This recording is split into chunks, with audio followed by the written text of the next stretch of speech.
So, students, hopefully you I'm audible. Now we are starting with, or we will be overviewing major photoautotrophic eubacteria and basically apparatus. Okay, apparatus of okay. We will be basically looking at photosynthetic pigments and apparatus. Okay, apparatus I think तुम लोगों को पता है, ग्राना रहता है, ग्राना रहता है, ब्ला ब्ला बहुत सारी चीज़ें. ठीक है, चलो आगे चलते हैं. Photosynthetic pigments. Okay, what are photosynthetic pigments? तो ये पिगमेंट्स क्या करते, लाइट एनर्जी को ट्रांसफर करते, and chlorophylls are that molecule which converts light energy into chemical energy. Simpler, एकदम सिंपल लैंग्वेज में बताया. ओके, सो फोटोसिंथेटिक पिगमेंट्स में this is my actually my copy, so उसका स्कैंड वर्जन है. Okay, so chlorophylls are nothing but tetrapyrols within a magnesium ion. Okay, tetrapyrols within which has a magnesium ion, and वो chelated form है. So obviously जब भी हम लोग plants की बात करते हैं तो plants require some kind nitrogen, phosphorus and potassium, plus additionally magnesium भी अलग से देना पड़ता है, not in like bulk quantity but it is required in small quantity because obviously magnesium is required for producing photosynthetic pigment chlorophyll. Okay, ठीक है.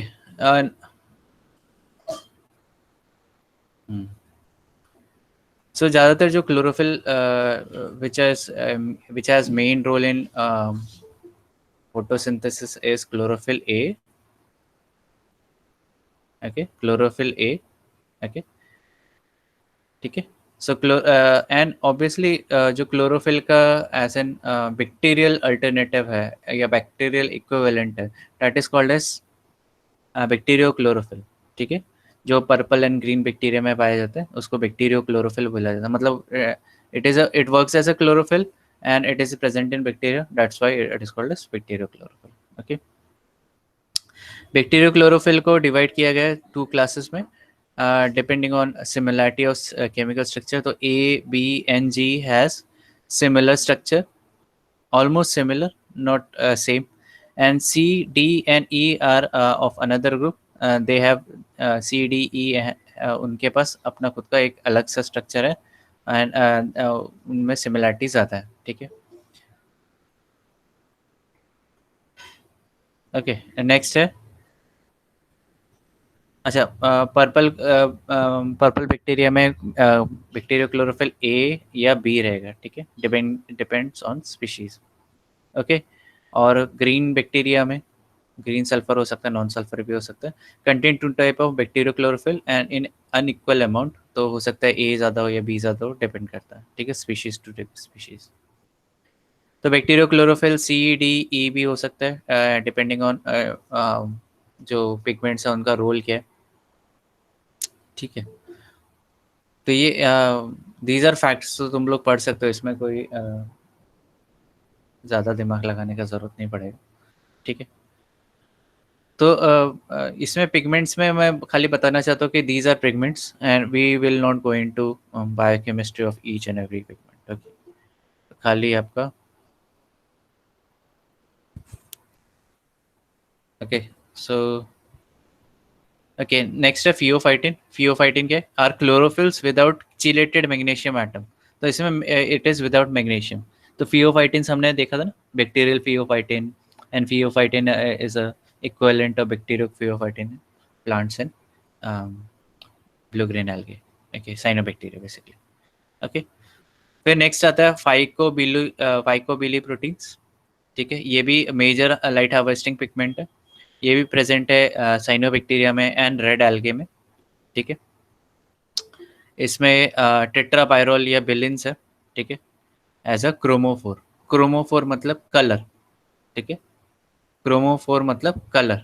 ठीक है, ये कलर्ड ऑर्गेनेल है. ठीक है, they absorb light in a broad region near the middle of visible spectrum. तो middle of the visible spectrum मतलब कितना हो गया आपका 500 to 600 के बीच में अप्रोक्सीमेटली। ओके, तो अगर विजिबल स्पेक्ट्रम बोलेंगे तो 400 से 700 तक रहता है, ठीक है। ओके, इसमें क्या बोला है टू, और इसमें एलो फाइकोसाइनिन भी है एंड फाइकोसाइनिन भी है। Blue pigments colour, blue pigment का कलर है, ठीक है। तो इतना हम लोग डिटेल में नहीं जा रहे। ओके, अच्छा नेक्स्ट है कैरोटीनॉइड्स, और कैरोटीनॉइड्स आपका सबसे ज़्यादा is associated with photosynthetic apparatus। इसका मेजर रोल है इन फोटोसिंथेसिस। क्या है देखते हैं आगे, ठीक है। ये एब्जॉर्ब करता है लाइट अप्रोक्सीमेटली 400 टू 550 नैनोमीटर, मतलब जो इधर 450 टू 500 550। तो ये मेन रोल प्ले करता है। आपका जो वेवलेंथ रह गया और जो वेवलेंथ अर्थ में पड़ रहा है तो उसको भी एब्जॉर्ब कर सकता है। 400 टू 550 वेवलेंथ के बीच में जो एनर्जी है उसको भी एब्जॉर्ब कर सकता है, ठीक है। सो अगर तुम सोचो कि सेम चीज, same pigments can we use in solar cells, right. क्योंकि ये पिगमेंट्स क्या कर रहे हैं, लाइट एनर्जी ऑब्जॉर्ब कर रहे हैं, राइट। तो क्लोरोफिल है, क्लोरोफिल भी ये तो 680 700 नैनोमीटर तक का ऑब्जॉर्ब कर रहे हैं। But if you explore other pigments, they are absorbing other ranges या वेवलेंथ ऑफ लाइट्स, ठीक है। उनको एब्जॉर्ब करने की कैपेसिटी है।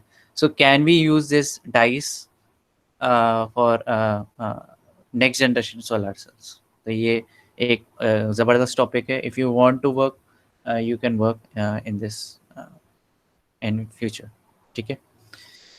ओके, सो हम लोग इतना डिटेल में नहीं जा रहे। तो बीटा कैरोटीन आपके कैरेट्स में है, ठीक है। अच्छा, मेजर रोल क्या है कैरोटीनॉइड्स का इन एक तो ये हो गया, एक एब्जॉर्प्शन हो गया। दूसरा क्या है, दूसरा जो मेजर रोल है वो इधर आता है, क्वेंचर्स का काम करते हैं। सो क्वेंचिंग का मतलब क्या, तो क्लोरोफिल कैटेलाइज्ड फोटो ऑक्सीडेशन होता है। जो क्लोरोफिल ए रहता है, ठीक है, उसमें फोटो ऑक्सीडेशन होता रहता है। तो मतलब क्या होता है, आपका जो फोटो ऑक्सीडेटिव डैमेज है, मतलब रेडिकल्स जनरेट होता है, उसको न्यूट्रलाइज करने के काम आता है, ठीक है। क्वेंचर्स मतलब न्यूट्रलाइज करना, ठीक है। तो जो बीटा कैरोटीनॉइड्स है, ये जो ऑक्सीडेटिव डैमेज होता है उसको प्रिवेंट करते हैं, ठीक है। जो apparatus है जो मेन रोल प्ले कर रहे हैं उसको ऑक्सीडेटिव डैमेज से प्रिवेंट करते हैं। मतलब इसमें रेडिकल्स जनरेट होते हैं जब ऑक्सीजन गिरता है, तो फिर उससे उससे बचाना, ठीक है। तो कैरोटीनॉइड्स का दो मेजर रोल है। एक तो वेवलेंथ पे एक पर्टिकुलर वेवलेंथ पे लाइट को एब्जॉर्ब करना, एंड दूसरा है क्वेंचर्स का रोल प्ले करना, ठीक है। फोटो ऑक्सीडेशन नहीं होने देगा। ओके ओके, so, अगर पर्पल बैक्टीरिया ही ले ले सल्फर एंड नॉन सल्फर में, उसमें आपको 30 टाइप ऑफ पिगमेंट्स मिल जाएंगे, खाली इसके ही आपके कैरोटीनॉइड्स के, ठीक है।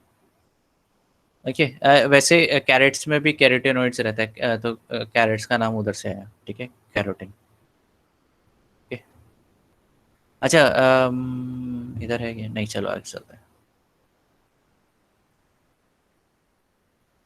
बस इतना ही है, ठीक है। तो ये कुछ पिगमेंट्स क्या था, मुझे डिस्कस करना था ये वाला।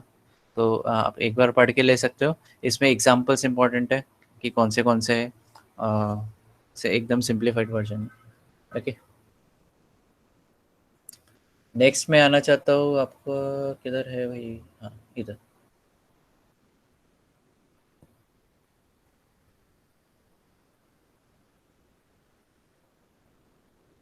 एक्चुअली ये रिपीटेड है, but in this book God shock में काफ़ी अच्छे से दिया हुआ, एसिमिलेशन ऑफ अमोनिया। तो उधर भी था एंड इधर भी कुछ पार्ट है। इसमें जैसे बताया गया कि ग्लूटामेट डिहाइड्रोजनेस भी रहता है, but it is present in all organism. But इसकी जो स्पेसिफिसिटी है लो कॉन्सेंट्रेशन में अमोनिया अब्जॉर्ब करने की या अमोनिया फिक्स करने की, इट इज़ वेरी लो, ठीक है, glutamate dehydrogenase. But there are three type of transaminase enzymes: transaminase A, transaminase B and transaminase C, ठीक है। तो इसमें क्या ये भी पता है कि जो इन ये these transaminases are of low specificity. Low specificity क्यों, क्योंकि जितना कम स्पेसिफिसिटी रहेगा तो उतने सारे जो सबस्ट्रेट है या अमाइनो एसिड्स है उनमें अमाइनो ग्रुप ट्रांसफ़र हो जाएगा, ठीक है। एक्चुअली एसिड्स में अमाइनो ग्रुप ट्रांसफ़र हो जाएगा, तो they will become amino acids, right. Okay, so transaminase A का क्या रोल है? अगर देखेंगे ट्रांसएमिनेज में इधर जम मारा है एसिमिलेशन ऑफ हार्मोनी में, ठीक है। Transaminase A is preferentially involved in L-aspartate and L-aniline synthesis. Alanine and aspartate synthesis में काम करता है। तो ट्रांसएमिनेज बी देखोगे तो एरोमेटिक अमाइनो एसिड्स में अमाइनो ग्रुप ट्रांसफर करता है, ठीक है। ट्रांसएमिनेज सी देखोगे तो ये किस में अमाइनो ग्रुप ट्रांसफर कर रहा है? ये ब्रांच चेन अमाइनो एसिड्स में, बेसिकली अल्फा ऑक्सोलो एसिड्स में ट्रांसफर कर रहे हैं अमाइनो ग्रुप, ठीक है। एकदम सिंपल अगर सिंप्लीफाइड वर्जन में देखोगे तो दिस इज ये क्या है? ग्लूटामेट है, ठीक है। एंड इसमें क्या हुआ दिख रहा है ना सब लोग? ओके, ये ग्लूटामेट है एंड दिस इसमें एटीपी एंड NH3 के NH3 अंदर जा रहा है तो इधर जाएगा, ठीक है। ओके, सो ये इधर आ गया तो ये दिस बिकम्स ग्लूटामाइन, ठीक है। ये ग्लूटामाइन में कन्वर्ट हो गया। अभी ग्लूटामाइन क्या करता है? Serve as amino donor. अभी अगर तुम लोग देखोगे ये अल्फा ऑक्सोग्लूटारेट है, ओके। दिख रहा है सबको अल्फा ऑक्सोग्लूटारेट? ठीक है, मैं एक काम करता हूँ, ये इधर तुमको थोड़ा सा कंफ्यूजन नहीं होना चाहिए थोड़ा भी, तो मैं इधर बना रहा हूँ, ओके ओके। एकदम सिंप्लीफाइड वर्जन में हम लोग देखेंगे। अच्छा, ओके, ठीक है, एक मिनट। CH2, okay. तो ये हो गया तुम्हारा अल्फा ऑक्सोग्लूटारेट, ठीक है, अल्फा ऑक्सोग्लूटारेट। अभी इसमें क्या होगा?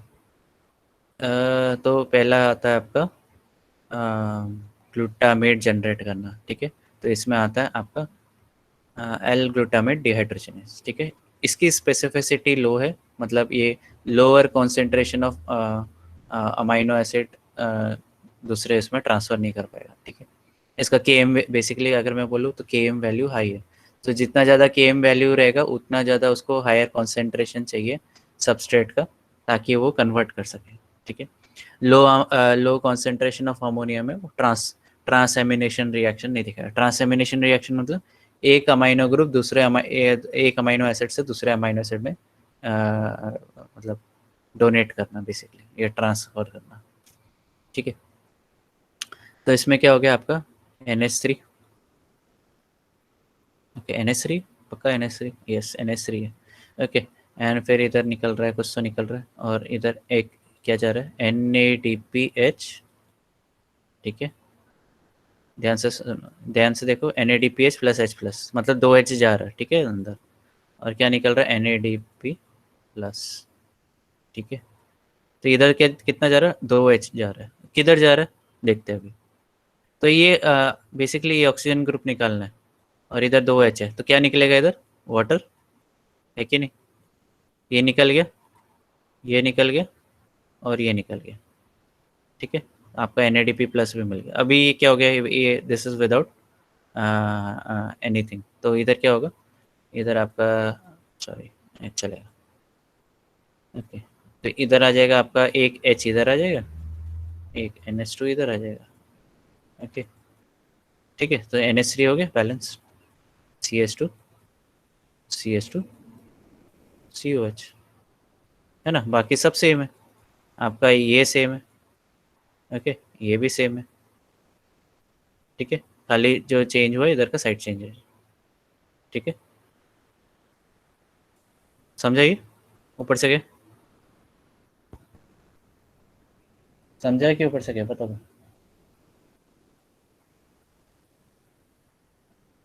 किधर है? पक्का कैसे गया देखा ना तुम लोगों ने? तो जो NADH प्लस H प्लस था तो उसमें से 2H निकला और ऑक्सीजन के साथ मिलके वो वाटर बन गया, ठीक है। अब ये NH3 अंदर है, सिंपल, एकदम सिंपल, ठीक है। अब अगर हम लोग देखेंगे तो इधर देखो, जैसे फॉर एग्जांपल इधर अमाइनो एसिड दिखा है, ठीक है, तो उतना बड़ा मैं नहीं बनाने वाला, ठीक है। अगर तुम लोग देखोगे इधर देखो, ये जो एल ग्लूटामेट, जो ग्लूटामेट जनरेट हुआ, ऑब्वियसली इधर ग्लूटामेट जनरेट हुआ। अगर एक मिनट, किधर गया भाई, साइड पोर्ट। अगर मैं इधर ये एक रिएक्शन और लेके ग्लूटामाइन सिंथेटेस, आपको अभी समझ गया रहेगा ग्लूटामाइन सिंथेटेस, तो ये रिएक्शन में क्या होता, खाली आपका इधर इसको निकाल के NH2 लग जाता, ओके, तो ये ग्लूटामाइन जनरेट हो जाता। अभी जो बना था COH वो ग्लूटामेट था, अभी इसमें OH हटा के मैंने NH2 लगा दी, ऑब्वियसली इसमें से एक वाटर मॉलिक्यूल निकल जाएगा, ठीक है, water molecule will be remove and it will form NH2, ठीक है। This whole structure is nothing but glutamine, glutamine, ठीक है, ग्लूटामाइन, ठीक है। देयर आर 2 NH2 ग्रुप्स, या NH2 ग्रुप इधर रहता है शायद इसका,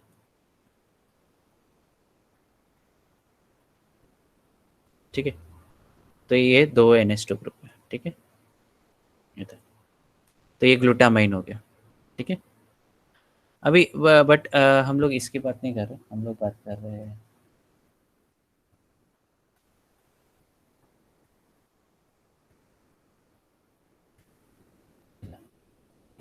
इधर, ये ग्लूटामेट है, ठीक।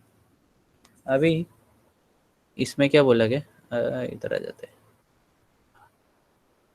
इधर देखो स्ट्रक्चर देखो, ठीक है। ये याद रखने की ज़रूरत नहीं है, but it is for your own benefit.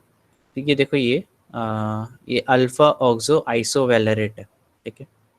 So you can remember the structure और नॉट, ये MSc के लिए यूटिलाइज किया था, ओके, हम लोगों ने पढ़ा। ये अल्फा ऑक्सो आइसोवेलेरेट है, so it is a precursor for producing valine, ठीक है, वैलिन एक टाइप का अमाइनो एसिड, ओके। तो इसमें क्या होगा, इसमें जो आपका जो ये CO है ना, O, ये निकल जाएगा, कैसे निकल जाएगा, इसके जगह NH2 आ जाएगा, ठीक है। तो इसमें भी वही रहता है, इसको ये बोलते हैं ट्रांस एमिनेज रिएक्शन। अच्छा, और ये कौन सा ट्रांस एमिनेज है, इसे ट्रांस एमिनेज C इंजाइम आ रहा था, जो कि आपका ये O को निकाल के इधर NH3 आ जाएगा, ठीक है, NH2 NH3 जो भी, ठीक है। तो ये ट्रांसएमिनेशन रिएक्शन है। तो ग्लूटामेट, तो हम लोग क्या बोलते हैं, glutamate and glutamine are both funnels, funnel का काम करते हैं, तो इससे ही ट्रांसएमिनेशन रिएक्शन होता रहता है, ठीक है। एंड ये अल्फा ऑक्सो ग्लूटारेट है, ठीक है। तो ये एंजाइम को हम लोग ग्लूटामेट सिंथेज भी बोल सकते हैं, क्योंकि अल्फा ऑक्सो ग्लूटारेट से ग्लूटामेट जनरेट हो रहा है, तो ग्लूटामेट सिंथेज भी बोल सकता है, या दूसरा नाम है,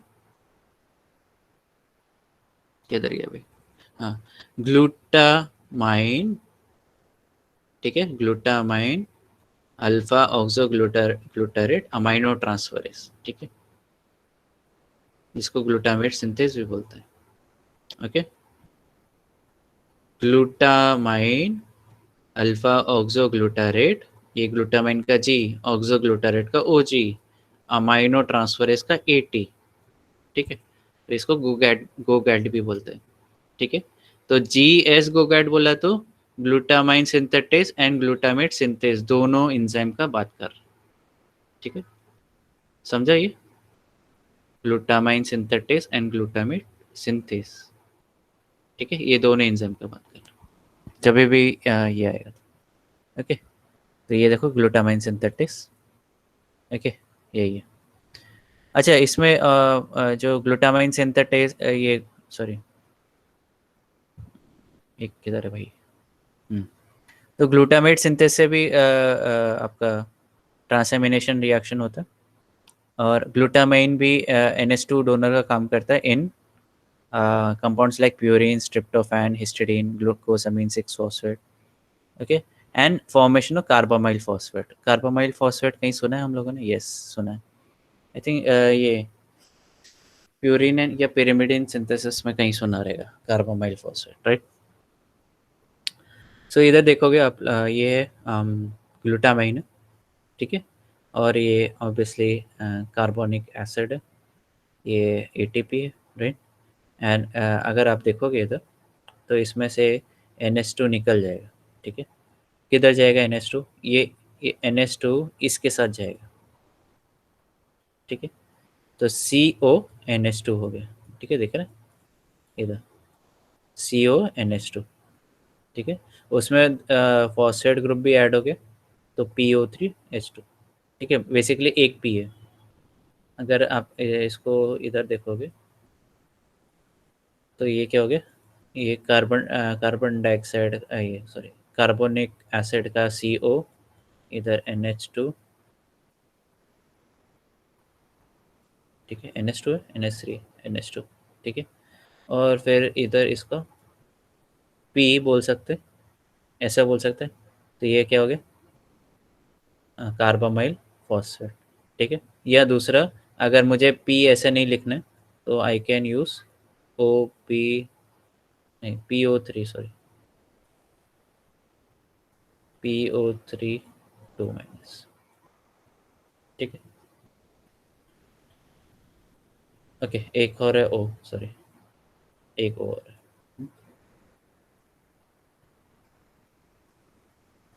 या अगर तो H2 भी लगा सकते हैं, अगर माइनस नहीं लिखना तो 2 माइनस में 2 माइनस को हटा के H2 भी लिख सकते हैं। ओके, सो इधर से ये क्या बन गया, ग्लूटामेट जनरेट होगा, ठीक है।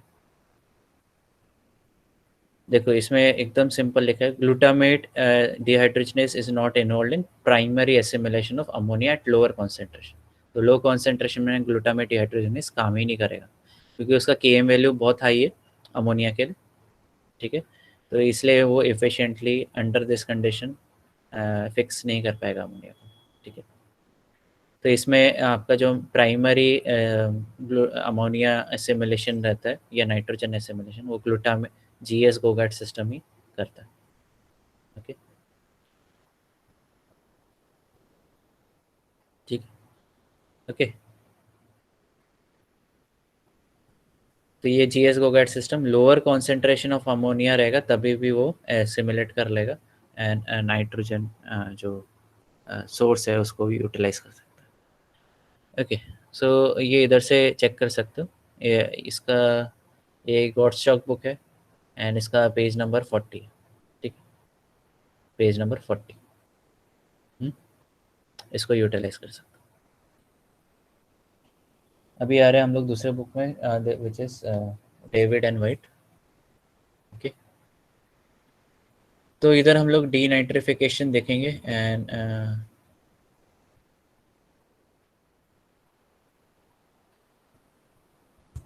एक्चुअली एक चीज़ और करनी थी मुझे, क्या, एक मिनट, नाइट्रोजन फिक्सेशन चालू करना था, ये उसी, एक मिनट,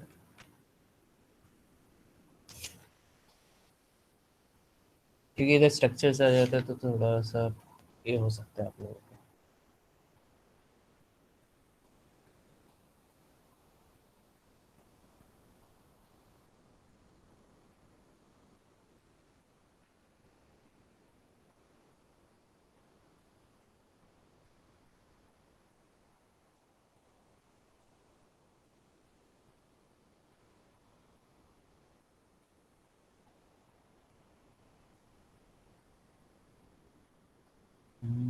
किधर गया भाई, ठीक है, चलो देख इसको ही चालू करते हैं। तो डिसिमिलेटरी हम लोगों ने ये देखा, एसिमिलेटरी, एसिमिलेटरी मतलब अंदर लेना, तो ये इधर क्या हुआ, सल्फर अंदर आ गया, ठीक है। तो सिस्टीन जनरेट हो गया ओ एसिटाइल सेरिन से। तो ये हम लोगों ने प्रीवियस लेक्चर में कवर किया। Now in this lecture, okay, so hopefully आप लोग को जो इससे पहले वाला टॉपिक है क्लियर है, यस और no, yes, to tell me, yes I will upload this book, okay, no, actually I will upload both this books, ठीक है। एंड एक मैंने जो पिगमेंट है वो आपको मैंने इसमें डाल दिया, ठीक है, व्हाट्सएप ग्रुप में, okay, so you can access, okay. So dissimilation of nitrate and sulphate, okay. तो ये कब होता है डिसिमिलेशन, मतलब बाहर निकलना। अब क्यों होता है, तो जब भी oxygen will not act as a terminal electron acceptor, तो ये बेसिकली एनारोबिक ऑर्गेनिजम्स के लिए। ओके, नाउ देखो, nitrate and sulphate are used as electron acceptor, मतलब टर्मिनल इलेक्ट्रॉन एक्सेप्टर की बात हो रही है। ठीक है, वो केसेस में क्या होगा, एनारोबिक रेस्पिरेशन में जो रिड्यूस्ड प्रोडक्ट रहेगा वो टॉक्सिक हो जाएगा। ठीक है, जो ऑर्गेनिज्म है उसके लिए टॉक्सिक हो जाएगा, तो उसको क्या करना पड़ेगा, उसको एक्सक्रीट करना पड़ेगा। That's why dissimulation. ठीक है, एक्सक्रीट मतलब सेल से बाहर निकालना पड़ेगा। ओके ओके, सो इनकॉर्पोरेट करने से अच्छा सेल से बाहर निकालो, क्योंकि वो टॉक्सिक हो गया, तो डिसिमुलेट किया जाता है। ठीक है, तो बहुत सारे जो फैकल्टेटिव एनारोब्स है, इनके पास कैपेबिलिटी है कि ये डिसिमुलेटरी नाइट्रेट रिडक्शन करे या सल्फेट रिडक्शन। ठीक है, और इस ये पाथवेज को एम्प्लॉय भी करते हैं। ठीक है, ओके, सो एक्चुअली मुझे नाइट्रोजन फिक्सेशन पे आना था, बट ये बीच में आ गया, इसके कंटिन्यूएशन देखना पड़ा। ठीक है, चलो आगे चलते हैं। डिसिमिलिटरी नाइट्रेट रिडक्शन या रेस्पिरेशन भी बोल सकते हैं उसको, nitrate respiration. Okay, aerobic respiration नहीं बोल रहे, ये इन एब्सेंस ऑफ ऑक्सीजन है। ठीक है, तो therefore it is called as nitrate respiration, wherein nitrate will act as a terminal electron acceptor. ठीक है, तो जब ऑक्सीजन जो लेवल है वो काफ़ी जब लो होता है, तब ये नाइट organism can shift to from aerobic respiration to nitrate respiration. ठीक है, इसमें ऑब्वियसली डेल्टा पी भी जनरेट होता है एटीपी जनरेट करने के लिए। ठीक है, the products of nitrate respiration can be nitrite, ammonia और नाइट्रोजन गैस। तो कौन सा भी हो सकता है, नाइट्रेट से नाइट्राइट जनरेट होगा या अमोनिया जनरेट होगा, ये नाइट्रोजन गैस भी हो सकता है। ऑब्वियसली नाइट्रोजन गैस रहेगा तो फिर वो ये रिलीज हो जाएगा। ठीक है, तो जब भी नाइट्रेट एन और nitrate it's reduce to nitrogen gas या नाइट्रिक ऑक्साइड या एनओ, नाइट्रस ऑक्साइड। ठीक है, इनटू इस ये स्टेप को क्या बोलते हैं, डी नाइट्रिफिकेशन। ध्यान से देखो, डी नाइट्रिफिकेशन। ठीक है, समझा क्यों ऊपर से गया। तो इसमें क्या बोले, जब नाइट्रेट नाइट्राइट के माइनस है ऊपर is converted to nitrogen gas, it is called as denitrification. ठीक है, डी नाइट्रिफिकेशन। और अगर मैं नाइट्रोजन से नाइट्रेट एंड नाइट्राइट बना रहा हूँ तो उसको बोलते हैं नाइट्रिफिकेशन। कॉन्सेप्ट क्लियर है, समझा क्यों ऊपर से गया।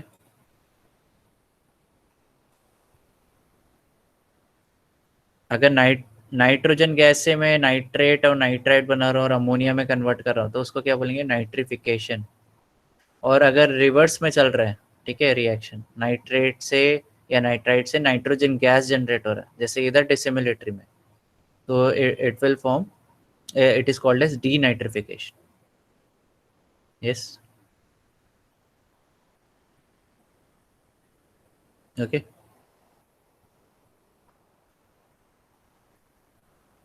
नाउ नेक्स्ट थिंग, इधर आ गया। तो ये ज़्यादातर किधर दिखेगा आपको, ये आपको ज़्यादातर जिधर एनारोबिक कंडीशंस मेंटेन होगा उधर। तो एनारोबिक कंडीशंस किधर मेंटेन होगा, जैसे वाटर लॉक्ड सॉइल हो गया। ठीक है, जैसे बाढ़ आ गया तो उधर क्या हो गया, ऑब्वियसली जो ऑर्गेनिज्म है they will switch to nitrate respiration. ठीक है, ओके, या कंपोस्टिंग करने गए हम लोग, तो कंपोस्टिंग में ऑब्वियसली एनारोबिक कंडीशंस मेंटेन होता है। या स्लज डाइजेशन हो गया तो उधर भी एनारोबिक कंडीशंस मेंटेन होता है। ठीक है, सो ऑब्वियसली उधर नाइट्रेट रेस्पिरेशन चल रहा है। ठीक है, तो इधर एग्जांपल्स बहुत सारे, अल्कली जीन्स हो गए, सूडोमोनास स्पीशीज हो गए, डी नाइट्रीफायर का काम करते हैं, पैराकोकस डी नाइट्रिफिकेंस हो गए। ठीक है, ये सब डी नाइट्रिफिकेशन में काम करते हैं। Simple, okay. So dissimilatory sulphate reduction, तो ये जर्नल हम लोग बात कर रहे हैं, तो थोड़ा सा हम लोग पाथवे इधर देखेंगे, जो कि बहुत सिंपल है, बहुत सिंपल सा है। ठीक है, ओके, एंड दूसरा एक और है पाथवे, किधर है, किधर गया, ओके, नाइट्रोजन फिक्सेशन है।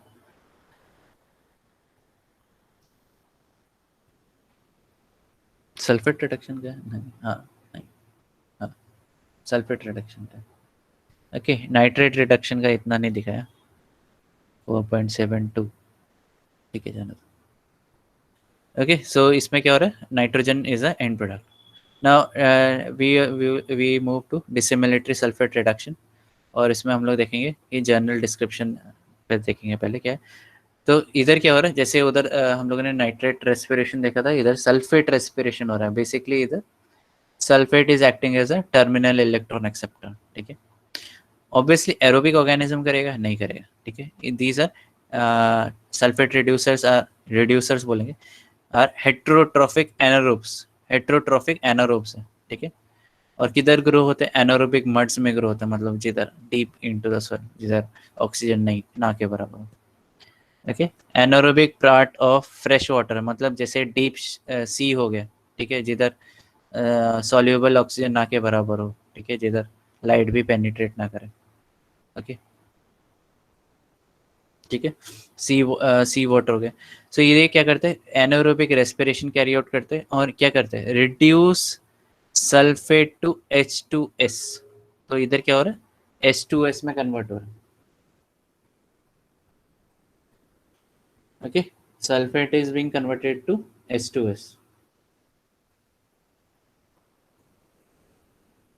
ठीक है। तो इसमें क्या हो रहा है, अभी जो सोर्स ऑफ इलेक्ट्रॉन है वो कौन दे रहा है, H2 दे रहा है, हाइड्रोजन दे रहा है। ओके, एंड सल्फेट क्या है, सो इलेक्ट्रॉन एक्सेप्टर, तो H2S बनने के चांसेस ज़्यादा है ना। H2S बनने के चांसेस है, H2SO4 भी बन सकता है but not required. Okay, okay, H2SO4 भी बनता है कि कोई कोई एक्सट्रीमोफाइल्स में, बस H2S जनरेट हो रहा है। Okay, okay, sulfate reducers were believed to be use carbon sources only limited variety of compounds। तो पहले बोला जाता था कि sulphate reducers formate, lactate, pyruvate, fumarate, ethanol पे ग्रो करते, but they as a terminal electron acceptor utilise किया जा सकता, बट सल्फेट को यूटिलाइज किया करता है, ठीक है।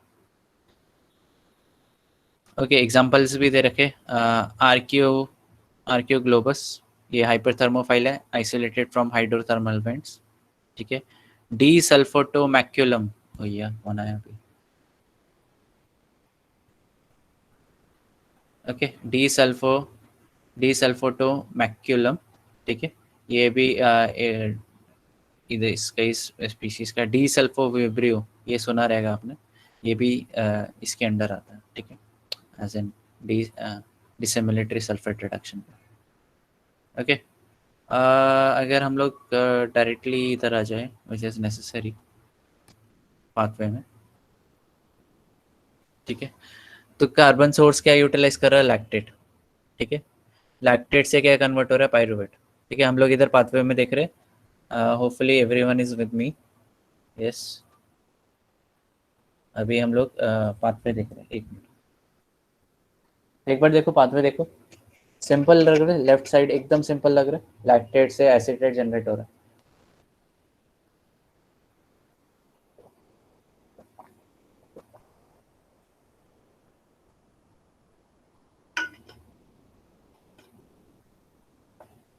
यस, लैक्टेट से क्या जनरेट हो रहा है, एसिटेट। कैसे एसिटेट कैसे जनरेट हो रहा है, देखो लैक्टेट से पायरुवेट, पायरुवेट से एसिटाइल कोए, ये देखा देखा सा लग रहा है, एसिटाइल कोए से acetyl phosphate, and acetyl phosphate से एसिटेट। तो ये तो आपको पता रहेगा, ये एसिटेट काइनेज होना चाहिए, ये trans phospho phospho trans acetylase होना चाहिए, ऐसा कुछ तो है ना। ये पायरुवेट हाइड्रोजनेस, और ये क्या होना चाहिए, लैक्टेट हाइड्रोजनेस, ठीक है। तो lactate dehydrogenase, pyruvate, ferredoxin, oxido reductase, second वाला, ठीक है, ठीक है। Lactate dehydrogenase, pyruvate, ferredoxin, oxido reductase, second one, ठीक है। फिर फॉस्फो ट्रांसएसिटाइलेस, ये तो मैंने बताया आपको, ओके।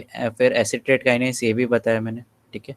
तो सिंपल है, लैक्टेट से पायरुवेट, पायरुवेट से एसिटाइल कोई, एसिटाइल कोई से फॉस्फेट एंड एसिट्रेट, ठीक है। अभी इधर ध्यान दो कि इधर आपका इलेक्ट्रॉन्स रिलीज हुआ है, तो इधर कितने इलेक्ट्रॉन्स रिलीज हुए, 4, और इधर से भी 4, तो कितना जनरेट हुआ, 8 इलेक्ट्रॉन्स। 8 इलेक्ट्रॉन्स के साथ 8 प्रोटॉन्स भी आ गए, ठीक है, और क्या कन्वर्ट किस में कन्वर्ट हुआ, हाइड्रोजन में। ठीक है, तो हाइड्रोजन को साइटोप्लाज्म से निकाल के पेरीप्लाज्म में भेजा जाता है। ओके। ओके, नेक्स्ट क्या है, हाइड्रोजन से वापस प्रोटॉन्स बाहर निकल जाएगा, मतलब प्रोटॉन्स रिलीज हो जाएगा, एंड इधर क्या हो जाएगा, प्रोटॉन ग्रेडियंट फॉर्म हो जाएगा। इधर दिया नहीं है, बट ये देखो ज़्यादातर प्रोटॉन्स बाहर है पेरीप्लाज्म स्पेस में, और ऑब्वियसली ये इधर पॉजिटिवली चार्ज हो गए तो इधर अंदर नेगेटिवली चार्ज हो गए, तो मैं बेसिकली डेल्टा पी जनरेट हो गया। ठीक है, तो एटीपी सिंथेसिस कर सकते हैं। अभी जो 8 इलेक्ट्रॉन्स जो है वो साइटोक्रोम C3 के थ्रू अंदर आएंगे। ठीक है, तो 2 और 6 इलेक्ट्रॉन। अभी अगर हम लोग देख ले इधर क्या है, इधर sulphate is a terminal electron acceptor. ठीक है, और अच्छा, और इधर ये क्या कन्वर्ट हो रहा है, एटीपी। हम लोगों ने कहीं देखा है ये रिएक्शन, एटीपी अंदर आ रहा है, पीपीआई निकल रहा है, एपीएस जनरेट हो रहा है, याद है क्या ये, एटीपी सल्फ्यूराइलेस, पायरोफॉस्फेटेस एंड एपीएस रिडक्टेस, ये हम लोगों ने अभी देखा था। ठीक है, तो रिवर्स में काम कर रहा है। ओके, सॉरी, सेम उसमें ही काम कर रहा है। ठीक है, तो सल्फेट वॉज किधर है भाई, एक मिनट देख लेते हैं। ठीक है, यही है ना, एटीपी सल्फेट। ठीक है, और ये एपीएस जनरेट हुआ, एपीएस से फिर SO3 2 और फिर S2 माइनस, और फिर वो सिस्टीन में अंदर आ गया था।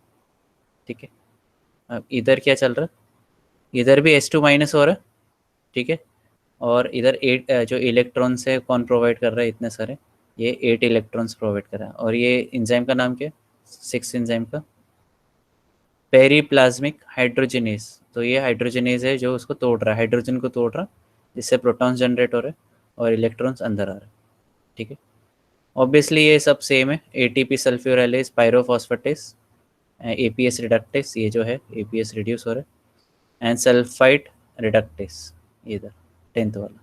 ठीक है, तो एंड प्रोडक्ट क्या जनरेट हो रहा है, H2S जनरेट हो सकता है। ठीक है,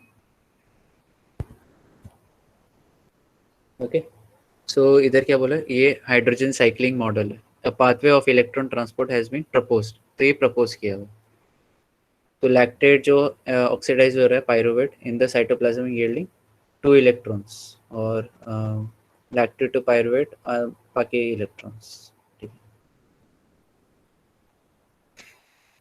ओके, तो ये जो एंजाइम्स है लास्ट वाले वो सेम ही सिमिलर है, और ये सेम दे रखा है, साइटोक्रोम C3 के थ्रू फिर वो अंदर आता है। ठीक है, तो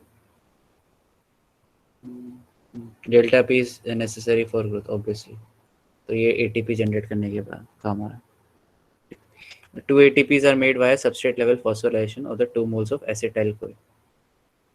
ठीक है, तो इधर जो सल्फेट है it is acting as sole source of energy, जैसे हमारे लिए oxygen is a sole source of energy, मतलब टर्मिनल इलेक्ट्रॉन एक्सेप्टर, वैसे इन ऑर्गेनिज्म के लिए सल्फेट एक्ट करता है as a sole source of energy. तो ये किस पे ग्रो कर सकते हैं सल्फेट रिड्यूसर्स, ये कार्बन डाइऑक्साइड पे, हाइड्रोजन पे एंड सल्फेट। ठीक है, एग्जांपल क्या, डी सल्फो बैक्टीरियम ऑटोट्रोफिकम, ऑटोट्रोफिकम मतलब, और ये किसी पर डिपेंडेंट नहीं रहता। ठीक है, अगर कार्बन डाइऑक्साइड एज सोर्स ले रहे हैं। ओके, ठीक है, होपफुली समझ में आया पाथवे कि नहीं आया समझ में, बता दो मुझे ऊपर से क्या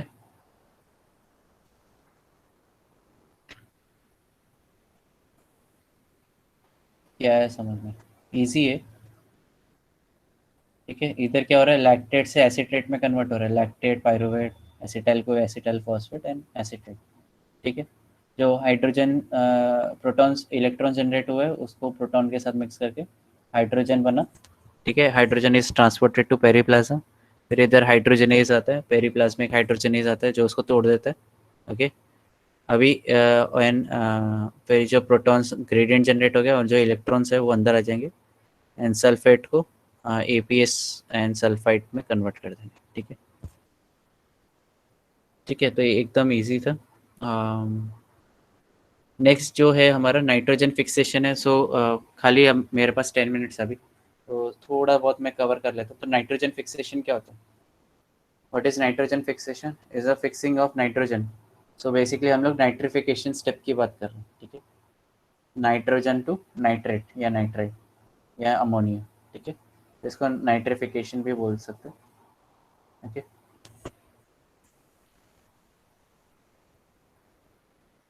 Since fixed nitrogen is usually limiting for plant growth, the ability of prokaryote to fix nitrogen is necessary to maintain food chain, ठीक है।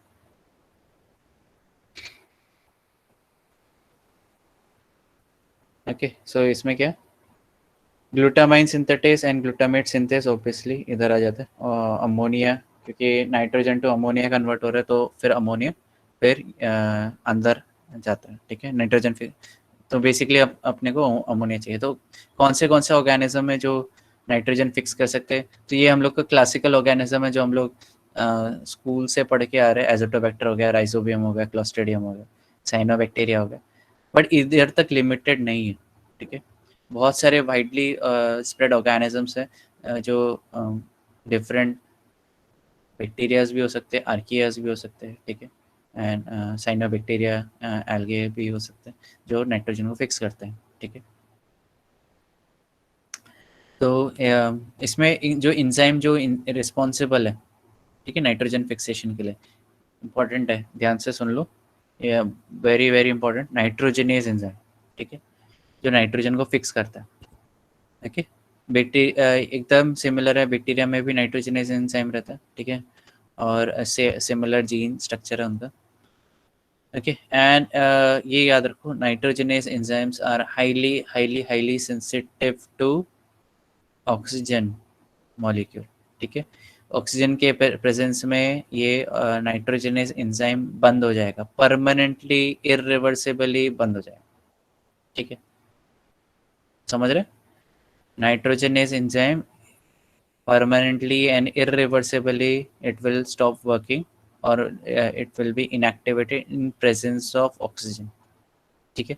तो ऑब्वियसली जो नाइट्रोजनेज, जिधर भी नाइट्रोजनेज एंजाइम है वो ऑर्गेनिज्म एनारोबिक होना चाहिए, या it should have some kind of mechanism to protect nitrogenase enzyme from oxidizing, ठीक है, पर या परमानेंटली इनएक्टिवेटिंग, ठीक है। तो ये याद रखो कि नाइट्रोजनेज एंजाइम परमानेंटली डीएक्टिवेट हो सकता है, ठीक है। Okay, so obviously nitrogen is available in the environment, तो क्या करना है आपको, नाइट्रोजन को फिक्स करना है तो आपको बहुत सारा एनर्जी भी चाहिए, क्योंकि नाइट्रोजन के एन, अगर मैं इधर वाइट बोर्ड में आ जाता हूँ तो it is nothing but N triple bond N, ठीक है। अच्छा मुझे बताओ, कौन सा मॉलिक्यूल तोड़ना आसान रहेगा, या ये कौन सा, कौन सा है सबसे इजी रहेगा, बता दो मुझे, फर्स्ट सेकंड या थर्ड? यस, फर्स्ट सेकंड या थर्ड, कौन सा molecule will be very easy to break? क्यों? एक ही बॉन्ड है, सिंगल बॉन्ड है, राइट। तो उसके बाद कौन सा फिर बॉन्ड तोड़ना सबसे इजी रहेगा? यस,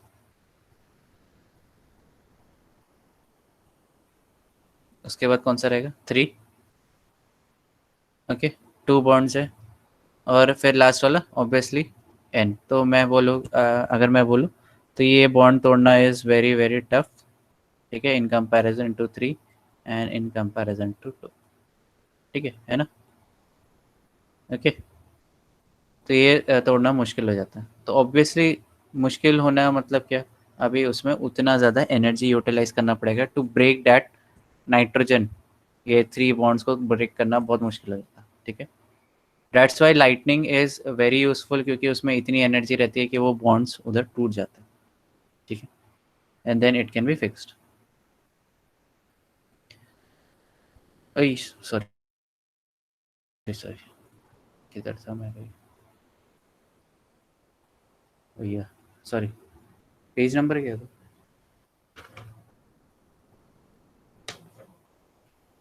एक मिनट, हाँ।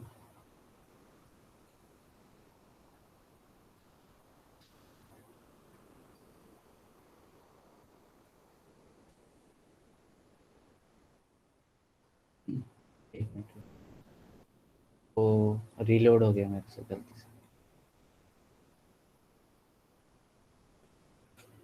हम्म,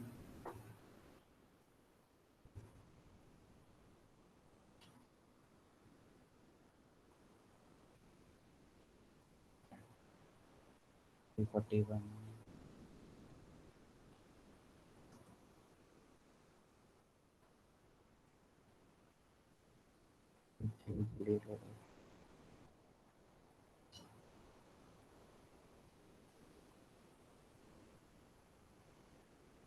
ओके ओके। सो तो इधर जो ऑर्गेनिजम्स है उनको काफ़ी ज़्यादा एटीपी यूटिलाइज करना पड़ेगा टू ब्रेक दैट बॉन्ड्स, ठीक है। और ये एंजाइम इज आल्सो एनारोबिक, मतलब इन प्रेजेंस ऑफ ऑक्सीजन वो ये रहता है, इंटॉलरेंट है, ठीक है। तो देर आर टू चैलेंजेस, ठीक है। क्या दो चैलेंजेस क्या है? एक तो नाइट्रोजन बॉन्ड को ब्रेक करना is not easy, it requires higher ATP, ठीक है, हायर अमाउंट ऑफ एटीपी, ठीक है। और हायर अमाउंट ऑफ एटीपी कब बनेगा? जब ऑर्गेनिज्म एरोबिक रेस्पिरेशन के एरोबिक रेस्पिरेशन करेगा, राइट? एम आई राइट और नॉट? एरोबिक रेस्पायर करेगा तब जाके बनेगा ना 32 एटीपी पर ग्लूकोज मॉलिक्यूल। यस यस, समझ रहे? तो नाइट्रोजन फिक्स करना है तो हायर अमाउंट ऑफ एटीपी चाहिए, और नाइट्रोजन फिक्स करना है तो ऑक्सीजन को एब्सेंट होना चाहिए, ठीक है। और इधर क्या है, अगर 2 एटीपी प्रोड्यूस करेगा एनारोबिक कंडीशन में तो obviously it can not fix nitrogen. क्यों क्यों मैं बताता हूँ तुम लोगों को, कितना नाइट्रोजन में कितना एटीपी खर्चा होता है, ठीक है। तो अगर तुम लोग देख पा रहे हो इधर, ठीक है, होपफुली दिख रहा है तुम लोगों को। फॉर ओनली वन नाइट्रो एक हाफ नाइट्रोजन मॉलिक्यूल को जब तोड़ेंगे तब एक अमोनिया मिलेगा। कितना एटीपी खर्चा हो रहा है? टू 8 एटीपी खर्चा हो रहा है, 8, ठीक है, 8, 8 एटीपी का खर्चा हो रहा है। अभी अगर ऑर्गेनिज्म सोचो एनारोबिक कंडीशन का रहे तो can it break down this और फिक्स नाइट्रोजन? नो, ठीक है। एनारोबिक रहेगा तो बहुत मुश्किल होगा। तो obviously organism have to live in symbiotic association, जैसे हम लोगों ने पढ़ा राइजोबियम के बारे में। तो क्या होता है, प्लांट्स प्रोवाइड दीज रिसोर्सेज, ठीक है। एक्स्ट्रा ग्लूकोज दे के फटाफट ऑर्गेनिज्म रेस्पायर कर सकता है, या जो ज़्यादा अमाउंट ऑफ एटीपी जनरेट कर सकता है ताकि ये नाइट्रोजन फिक्स कर सके। या दूसरा चीज़ हो सकता है, ऑर्गेनिज्म इंडिपेंडेंटली एरोबिक कंडीशन में भी रह रहे हैं, बट एरोबिक कंडीशन या रेस्पायर कर रहे हैं, and it has to compartmentalize nitrogen fixing. मतलब जैसे हम लोग बोलते हैं ना, रूम को हम लोगों ने कम बेसिक, अगर हम लोग घर पे रहते हैं तो किचन का जगह एक जगह ही है ना, तो उधर हम लोग किचन को सारा मटेरियल एक दूसरे रूम में नहीं लेके जाके उसको किचन नहीं बना सकते, ठीक है। वैसे ही जो ऑर्गेनिज्म है उसको कंपार्टमेंटलाइज किया जाता करते हैं नाइट्रोजनस एंजाइम को, ताकि जितना भी प्रोसेस हो वो एक कंपार्टमेंट के अंदर हो, एंड वो कंपार्टमेंट के अंदर आपका ऑक्सीजन मॉलिक्यूल नहीं जाएगा, सिंपल, ठीक है। या दूसरे और मैकेनिज्म्स भी इन्वॉल्व है, ठीक है, जिससे वो नाइट्रोजनस मॉलिक्यूल को प्रोटेक्शन मिलता रहेगा, ठीक है। So I think time is up. We will continue in next lecture, ठीक है। और मुझे बता दो अगर अर्जुन सर जल्दी छोड़ देते बाय 4:30 भी चलेगा, तो I can take from 5:30 to 6:30. Is it okay for you? Yes.